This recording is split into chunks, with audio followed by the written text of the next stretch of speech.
కేటీఆర్ కలిసారు తెలంగాణ వచ్చి ఈరోజు హైడ్రా ఎల్లుండికెళ్ళి అసెంబ్లీ జరుగుతుంది. అందులో హైడ్రా గురించి అది హైడ్రా విక్టిమ్స్ నష్టపోయిన వారికి పరిహారం ఇప్పించాలని దానిపైన చర్చ జరపాలని చెప్పేసి నేను అన్ని ఆపోజిషన్ లీడర్లకు రిప్రజెంటేషన్ ఇస్తున్నా, జీవోలు పెట్టి. అందులో కేటీ రామారావు గారికి ఇచ్చిన, మరియు ఇప్పుడు Aleti Maheshwar Reddy BJP LP leader కూడా ఈయనకి ఇక్కడికి వెళ్ళిపోతున్నా. ముఖ్యంగా 2 జీవోలు తెలంగాణ ఏర్పడ్డ తర్వాత ఒకటి రెవెన్యూ చట్టం ఇచ్చిండ్రు. ఈ రెవెన్యూ చట్టంలా నీట్గా ఇక్కడ ఇవి చెరువులు కుంటలు వాడొచ్చు కానీ అని పెట్టిండ్రు. కానీ అని ఎందుకు పెట్టినంటే రేపటి దినాన రేవంత్ రెడ్డి అసంటోడు లేకుంటే రంగనాథ్ అసంటోడు రావచ్చు, అప్పుడు కూలగొట్టవచ్చు అని ఎక్సెప్టింగ్ అని పెట్టి ఎవరైతే లీగల్ గా ఉంటుండ్రో వాళ్ళని ముట్టుకోనికి లేదని ఉన్నారు. సేమ్ ఇరిగేషన్ ఇవన్నీ జీవోలు ఇప్పుడు ఇవ్వడం జరిగింది. అంతేకాకుండా మరి ఇరిగేషన్ చట్టంలో కూడా మరి ల్యాండ్ ఎక్వేషన్ మీరు భూములు కింద తీసుకోవాలంటే ల్యాండ్ ఎక్వేషన్ ప్రొవైడెడ్ మీరు తీసుకోవచ్చు. కానీ the compulsion in case of acquired occupancy right being so extinguished shall be paid under the land acquisition act. ఈ 2 లాలు కూడా ఎక్కడ కూడా చదవకుండా దీన్ని పాటించకుండా ఈ రోజు ప్రభుత్వం ఇష్టానుసారం గులగొట్టింది. కాబట్టి ఎవరైతే ఇప్పుడు ఇయాటి వరకు కూడా రంగనాథ్ ఇల్లు బాజాప్తా నేను అక్కడ ఉందని చెప్పి ఏది బఫర్ జోన్ లో ఉందని ఇయాటి వరకు ఆయన ఒప్పుకుంటలేరు, కానీ వితండవాదం చేస్తా ఉండు. ఒప్పుకునే ధైర్యం ఆయనకు లేదు. సరే ఏదేమైనప్పటికీ ఇప్పుడు నష్టపోయిన వాళ్ళకి మాత్రం వెంటనే వాళ్ళ ల్యాండ్ ఎక్వేషన్ కింద వాళ్ళకి నష్టపరిహారం చెల్లించాలని చెప్పి అన్ని పార్టీలు ఎల్లుండి చర్చ జరపాలని చెప్పేసి ఒక హేతుబద్ధమైన చర్చ లేకుండా ఈరోజు చేసిండ్రు. ఇంకోటి రాష్ట్రంలో దాదాపు 500 చెరువులకు ఇయాల్టికి FTL నిర్ధారించలే. దాదాపు 500 చెరువులకు ఇయాల్టి వరకు FTL నిర్ధారించకుండా ఇది FTL లో ఉన్నది బఫర్ జోన్ లో ఉందని మీరు ఏ విధంగా చెప్తారు? నాది లేదని చెప్పే కదా ఈరోజు తిరుపతి రెడ్డి దాపింది, నాది లేదని చెప్పే కదా ఇప్పటికి ఈయన వాదిస్తుండు. కాబట్టి ఇవన్నీ కూడా దాని హద్దులు సరిహద్దులు FTL బఫర్ జోన్లు ఈ రోజు దాని యొక్క ఎక్కడున్న దాన్ని తేల్చకుండా ఈ రోజు అక్రమంగా గులగొట్టిర్రు. ఈ రోజు చాలా మంది ఈ రోజు బిలో పావర్టీ లైన్ తీసుకొచ్చిండ్రు. మేము ఎందుకు EMIలు కడుతున్నామో తెలియకుండా కూలిపోయిన ఇళ్లకు EMIలు కడుతుండ్రు. కాబట్టి నేను ఒకటే తెలుసుకుంటా, రేపు ఆపోజిషన్ లీడర్స్ అందరూ కూడా ఎల్లుండి ఒక ప్రణాళిక లేకుండా ఈ రోజు నిర్దాక్షిణంగా పేద మధ్య తరగతి కుటుంబాల ఇళ్లను ఈరోజు ధ్వంసం చేసింది. కాబట్టి చర్చ జరపాలి, అందులో వీళ్ళ నష్టపరిహారం కేటాయించాలి. అంతేకాకుండా రంగనాథ్ ఇల్లు పైన కూడా అది బఫర్ జోన్ లో ఉందనే దాని మీద ఒక చర్చ జరగాలి. అవసరమైతే కమిటీ చేసి ఆ చెరువులా ఉందా లేదా.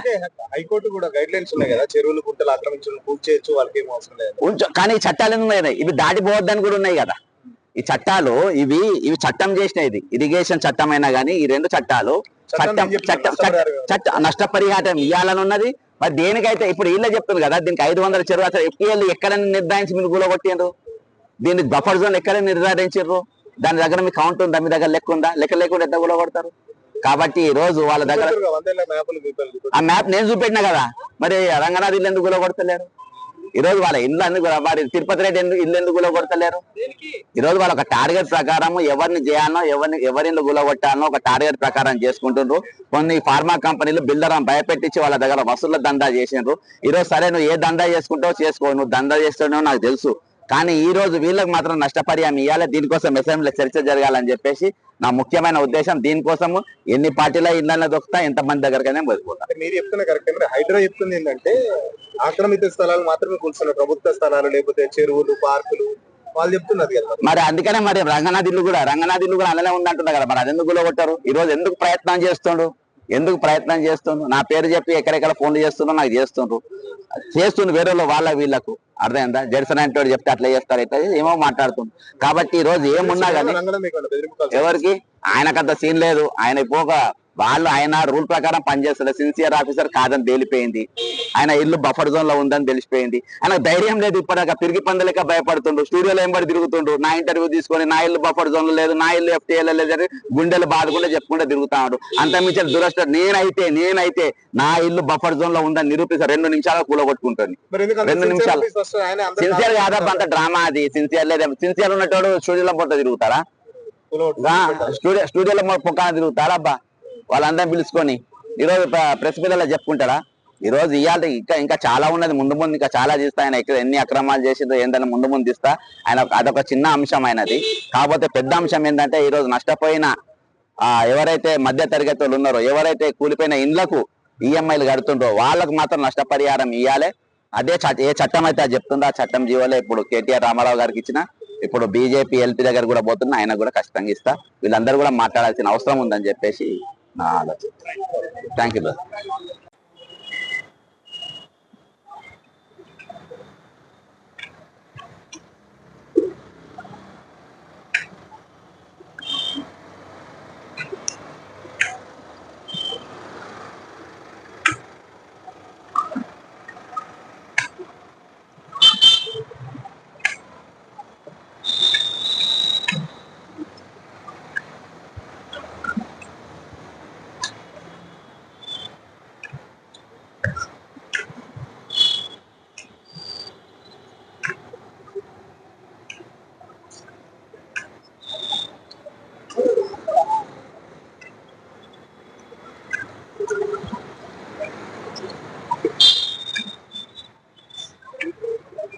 అందరికి నమస్కారం.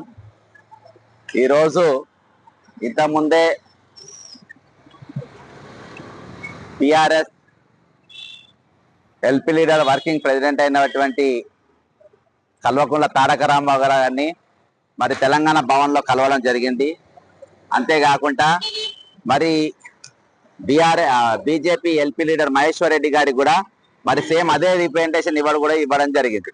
ముఖ్యంగా ఏంటంటే హైదరాబాద్ బాధితులకు వాళ్ళు ఎటువంటి నియమ నిబంధనలు లేకుండా ఈరోజు గవర్నర్ ఒక ఆర్డినెన్స్ అడ్డం పెట్టుకొని ఈరోజు మున్సిపల్ చట్టాన్ని మరియు రెవెన్యూ చట్టాన్ని, పంచాయతీరాజ్ చట్టాన్ని, ఇరిగేషన్ చట్టాన్ని వీటన్నిటిని అధిగమించి దాన్ని బుల్డోజ్ చేసి ఈరోజు హైడ్రా అనేది మరి హైదరాబాద్ లా చుట్టుపక్కల ప్రాంతాలున్న ఇండ్లు మొత్తం కూలగొట్టింది. ఒక ఇల్లు అనేది ఒక మధ్యతరగతి కుటుంబానికి వాళ్ళ జీవిత కాలంలో పెట్టుకున్నట్టు ఒక ఆశయం ఉంటది. ఒక ఇంటికి ఒక పెళ్లి చేయాలి, ఇల్లు కట్టాలి అనేది, పెళ్లి చేసి చూడు, ఇల్లు కట్టి చూడు అనేది ఒక సామెత ఉండే. ఆ సామెతలా వాళ్ళు ఒక సామెత నెరవేర్చి అటు ఇటు చేసి ఒక ఇల్లు కట్టుకొని వాళ్ళ ఇంట్లో ఉన్న తరుణంలో అందులో కనీసం గిన్నెలు తీసుకునే టైం ఇవ్వలేదు. అన్నం తింటుంటే అన్నం మీదకెళ్ళి పక్కనకెళ్ళి లేపి బుల్డోజర్లతో వాళ్ళ ఇల్లు దొక్కించిన పరిస్థితి. మరి వాళ్ళు బయటకు వచ్చిన తర్వాత వాళ్ళ పరిస్థితి ఏమైంది? మరి వాళ్ళు ఎక్కడ పడుకున్నారు ఈ రోజు రాత్రి? అసలు వాళ్ళు ఈ భారతదేశ పౌరుల లెక్క కూడా చూడలే, ఈ తెలంగాణ పౌరుల లెక్క చూడలే. వాళ్ళు ఎవరో శత్రువుల లెక్క ఈ రోజు చూసిన పరిస్థితి.